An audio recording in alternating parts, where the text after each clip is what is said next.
After narrowing down our long list of brilliant ideas of how we could improve the community for our project, we decided we were going to sell cookies and donate the proceeds to Adaptive Adventures, a charity that makes outdoor sports accessible and available to people with disabilities. But before we could sell them, you guessed it, we had to make them. Because making cookies is incredibly hard, we ran into some problems that were very hard to recover from. Well, honestly, mainly just me. Colin pretty much nailed this one.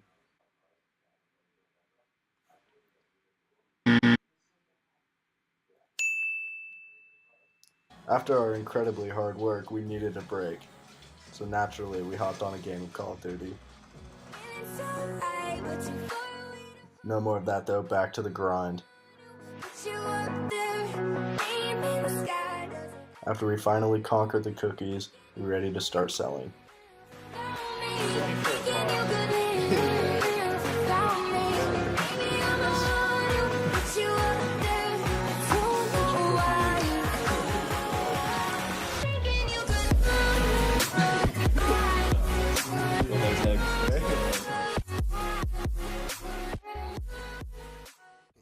Walk it like I talk it, walk it, walk it like I talk it, walk it, walk it like I talk it, walk it like I talk it, walk it like I talk it, walk it like I talk it, walk it like I talk it, walk it like I talk it. Take my shoes off. Our group had high amounts of extroversion and agreeableness due to the fact that we were all able to get along and talk about different ideas for this project.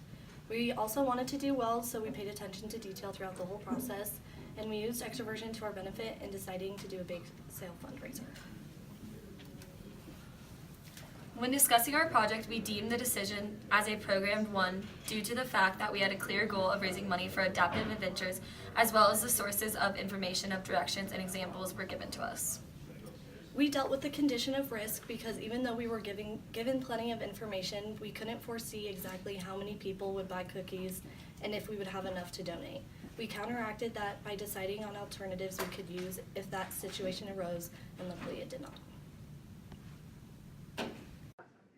The steps that we took in planning were to determine which charity to donate to, which we chose Adaptive Adventures, and we brainstormed ideas for fundraising, and we came up with the idea to make cookies and sell those cookies for $1 each in Koval.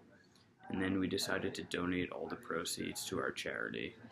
Our mission statement was cookies made with love and a due date.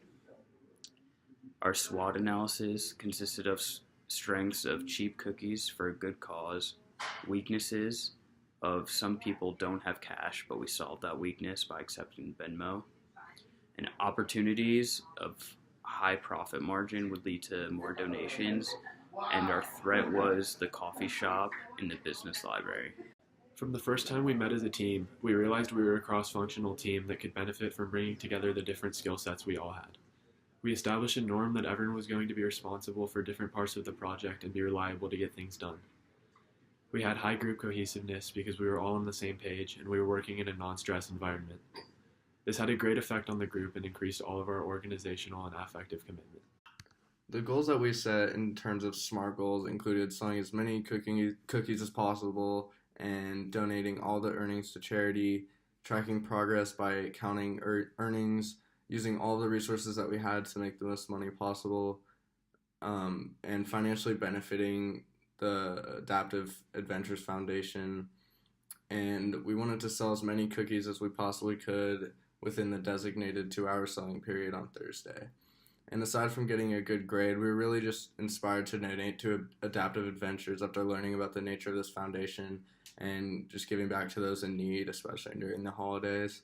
We were intrinsically motivated in that we had a chance to improve the lives or maybe make the days of some people who are subjected to just very unfortunate circumstances. And our extrinsic motivation came from the potential of making a sizable donation to this charity and financially supporting non-discriminatory sporting events. We didn't see one person come out as a direct leader, nor did we establish one. However, with the small group size and short time to complete the project, we all put forth equal effort.